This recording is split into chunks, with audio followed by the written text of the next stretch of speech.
너무해입니다. 네, 반갑습니다.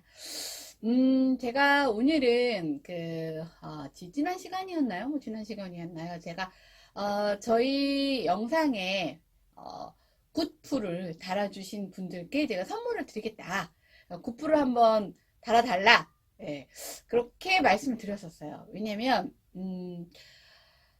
제가 요즘에 들었던 생각이 뭐냐면, 저도 이제 유튜브 방송을 하는 사람 입장에서 이제 악플에 대한 문제점에 대해서 많이 이제 노출이 돼서 이제 나와 있는데, 여기 보시면, 악의 정 극단치가 제가 선이라고 말씀드렸잖아요. 그래서 이제 보통 뭐 악플로 무슨 사건, 사고가 일어나면, 선풀을 달아달라. 이렇게 말씀을 많이 드리는데, 이게 선풀도 이게, 사실은 선풀이라는 건 사실은 굉장히 악의 끝 극단치의 좋음에 해당하는 영역이다 보니까 너무 맹목적이에요. 그러니까 기준도 없고 맥락도 없고 사실은 아닌 것도 너무 과장해서 좋음이 포장될 수 있어요. 그래서 이제부터는 사실 뭐 악플이든 선풀이든 사실 이런 문제가 발생된 건 한 10년, 뭐 20년? 20년 안 됐을 거예요. 어, 앞으로는 얘네들이랑 함께 계속 살아가야 되는 우리는 세상을 살아야 하고, 자, 그렇다고 하면은 이런 뭐 문화든 교육이든 뭐 예절이든 이것들은 이제 여러분들도 함께 몸에 습득하셔야 돼요. 그냥 제 지인분들 중에 한 분이 그런 말씀을 하셨는데 제가 사실 좀 되게 속상했어요. 뭐냐면 제가 이제 김남길 팬카페 제가 회원인데 저는 한 일주일에 한 번은 못하고 한 달에 한 두세 번 정도 가급적 글을 좀 남기고 싶어서 제가 이제 글을 써요. 근데 그 친구도 굉장히 좋아하는 어떤 분이 계세요. 그래서 나는 글 쓰는데 너도 써! 막 이랬더니 그 친구 그러는 거예요. 괜히 썼다가 너무 막 그 폭탄이 무섭다는 거예요. 그래서 그래? 그 정도야?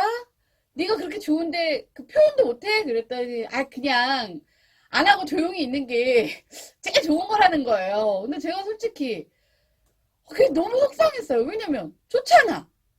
아니 좋아서 좋다는 표현을 하는 게 공격을 받을 대상이 된다는 게 솔직히 너무 화가 났어요. 이거 지금 뭐가 잘못돼도 한참 잘못됐구나. 그런 생각이 들어서 오늘은 악플에 대한 얘기를 좀 해보려고 해요. 왜 그러면 악플을 다는 사람은 왜 악플을 달아야만 했을까? 그리고 악플을 다는 심리적 기저에는 무엇이 깔려 있을까? 그리고 악플을 단다는 게 도대체 어떤 의미인지 정도는 알아야 돼요. 우리는 막 악플을 이렇게 달다가 뭐 누가 어떤 뭐 극단적 선택을 했다 이러면 헉 하다가 또 그냥 지나가면 또 달고 이래서 저는 사실 개인적으로 악플러에 대해서만큼은 법적으로 굉장히 강력한 조치가 들어가야 된다고 생각을 해요. 그런데 악플은 일반 어떤 다른 범죄와는 다르게 우리가 도박이나 마약도 다 범죄에 포함되잖아요. 근데 도박이나 마약처럼 이쪽 부류는 분명한 뭐랄까 단죄, 단죄 플러스 치유가 반드시 필요로 하는 영역이라는 것도 꼭 말씀드리고 싶어요. 그래서 이런 법을 다루시는 분들이 뭐 악플러의 뭐 심리적 기저가 뭐 이래서 했으니까 선처를 해달라는 얘기가 아니라 단죄는 하되 반드시 이거는 좀 강하게 다루어져야 저는 된다고 생각을 해요. 단죄는 하되 분명한 건 플러스 치유가 반드시 필요한 영역이라는 걸 꼭 아시고 그거에 해당하는 뭐 양형 기준을 좀 만들어 주십사 하는 제 나름의 꼭 말씀을 전달해 드리고 싶었습니다. 자, 악플을 다는 사람들의 마음속에는 뭐 때문에 악플을 다나 그거를 제가 좀 순서대로 좀 설명을 드리려고 합니다. 이제 보이시겠지만 여기 이제 세 가지 앞자가 다 자자로 시작하는 아이들이고요. 이게 이제 자아라는 것들을 형성하는 요소 중에 핵심적인 세 가지 요소예요. 근데 이 세 가지 요소를 너무 막 써.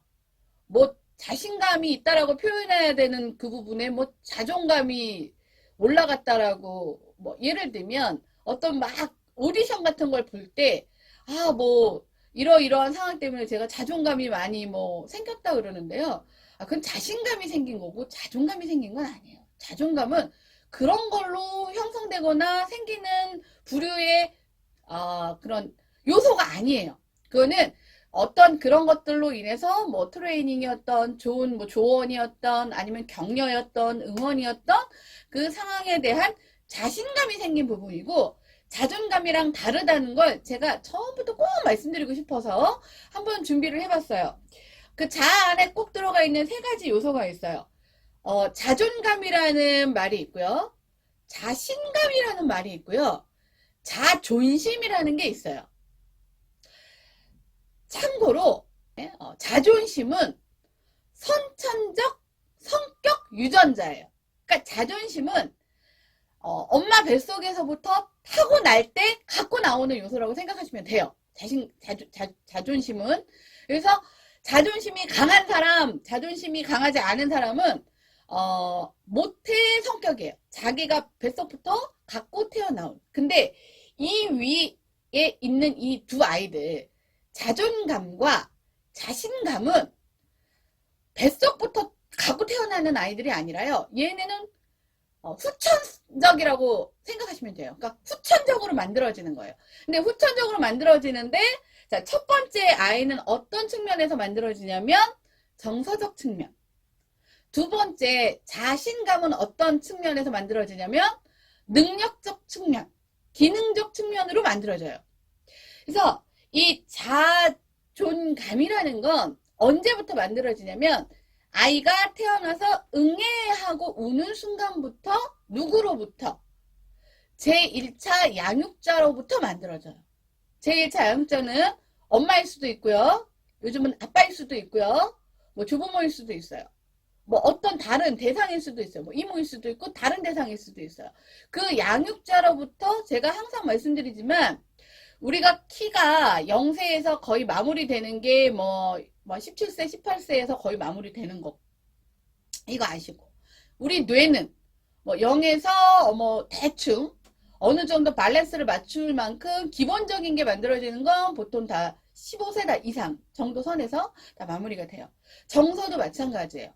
우리가 아기 때 못 큰 키를 나중에 돈 막 몇백억 벌었다고 나이 40에 키울 수 없는 것처럼 정서도 아기 때 만들어지지 못한 정서는 나이 40이 돼서 뭐 돈으로 다른 존재로 만들어지기 상당히 어려운 굉장히 어려운 애예요. 특히나 이 자존감이라는 건 거의 대부분 1차 양육자하고의 관계에서 만들어져요. 1차 양육자와의 관계인데 1차 양육자 플러스 2차 양육자. 결국은 거의 부모. 거기에 조금 더 뭐 나가자고 하면은 함께 사는 나를 케어하는 존재에 의해서 만들어지는 거예요. 그래서 이 자존감의 가장 핵심은 뭐냐면 귀한 가치예요. 그러니까 찐빵같이 못생기고 뚱뚱하고 뭐 얼굴도 시커멓고 머리도 곱슬머리고 어쩌저쩌 해도 이 아이가 귀하고 사랑스럽고 나한테 와줘서 감사한 존재라고 생각하면 이 아이는 정서적으로 자존감이 올라갈 수밖에 없고요. 아무리 예쁘게 생기고 똑똑하고 지혜롭고 뭐 남들이 봤을 때는 어머 이런 존재임에도 불구하고 그 양육자 입장에서 아들을 바랬는데 왜 저런 게 태어나서 아니면 굉장히 많은 것 중에 하나가 또 뭔지 아세요? 저게 태어나고 나서부터 뭐 내 남편의 행동이 바뀌었어. 저게 태어나고 나니까 우리 집안에 뭐가 안 됐어. 막 이런 식으로 그 탓을 새로 태어난 아이한테 막 이게 그 찌꺼기 불편한 찌꺼기를 막 쏟아내면서 이 아이의 객관적이고 그 뭐 핵심적인 이성적인 그런 개념이 아니라 그 양육자의 관점에서 이 아이를 바라보는 거예요. 귀하지 않아. 얘는 왜 태어났는지 모르겠어. 내가 얘 때문에 힘들어 죽겠어. 뭐 예를 들면 부부 사이가 굉장히 나쁜데 내가 얘 때문에 이혼을 못해. 뭐 이런 말도 안 되는 것 같지만 본인 기준에서의 어떤 불편한 정서를 아이한테 다 그냥 쏟아내는 거예요. 그러면 이 아이는 어떤 아이가 돼요? 모든 사람들이 바라봤을 때는 다 부러울 정도의 뭐 흔한 말로 유전자 스펙을 타고났는데 이 1차 양육자를 포함한 이 가족관 안에서 이 아이가 끊임없이 이 정서적으로 부정을 당하면 그 귀함이 와 닿지 않겠죠. 그럼 이 아이는 어떤 아이가 되는 거예요? 자존감이 아주 낮은 아이가 되는 거예요. 자존감이 아주 낮은 아이가 돼버리면 뭐가 돼요? 그걸로 인해서 항상 어떤 문제들이 생겨요. 정서적 문제들이 생겨요.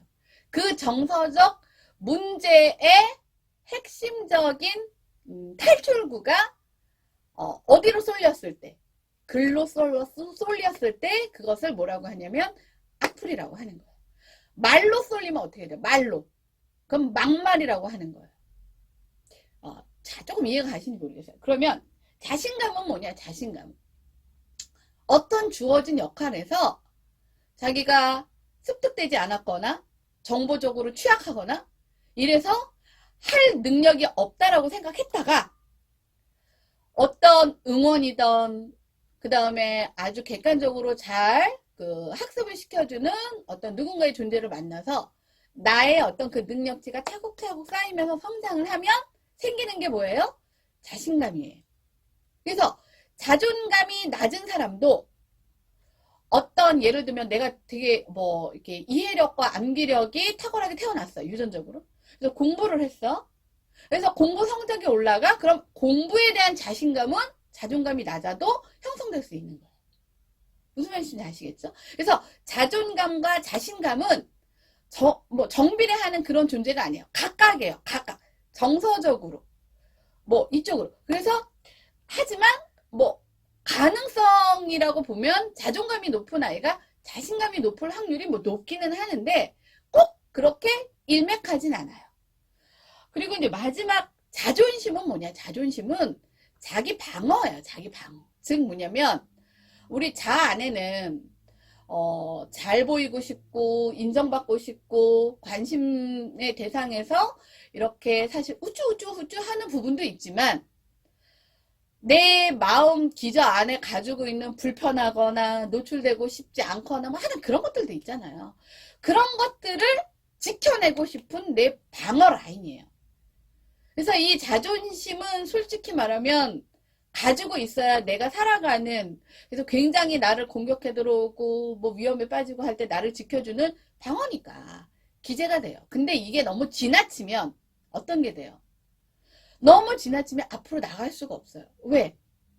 이렇게 공격적으로 내가 뭔가를 나가는데 방어 기제가 너무 높다 보니까 대안 없이 멈춰버릴 수가 있어요. 요거 얘기는 제가 다음에 또 시간이 나면 제가 이렇게 한 파트로 만들어서 할 예정이에요. 근데 자, 악플을 얘기하다 보니까 자, 악플러들이 기본적으로 가지고 있는 아주 취약한 심리 구조가 뭐다? 이 두 가지가 아니라 첫 번째, 자존감이 거의 바닥에 가까울 정도로 없다. 그러면 우리가 자존감이 바닥에 가까울 정도로 없으면 어떤 문제가 생기냐면요. 열등감이라는 아이가 생겨요. 열등감. 나는 왜냐면 내 존재의 근원 자체를 부정당했잖아요.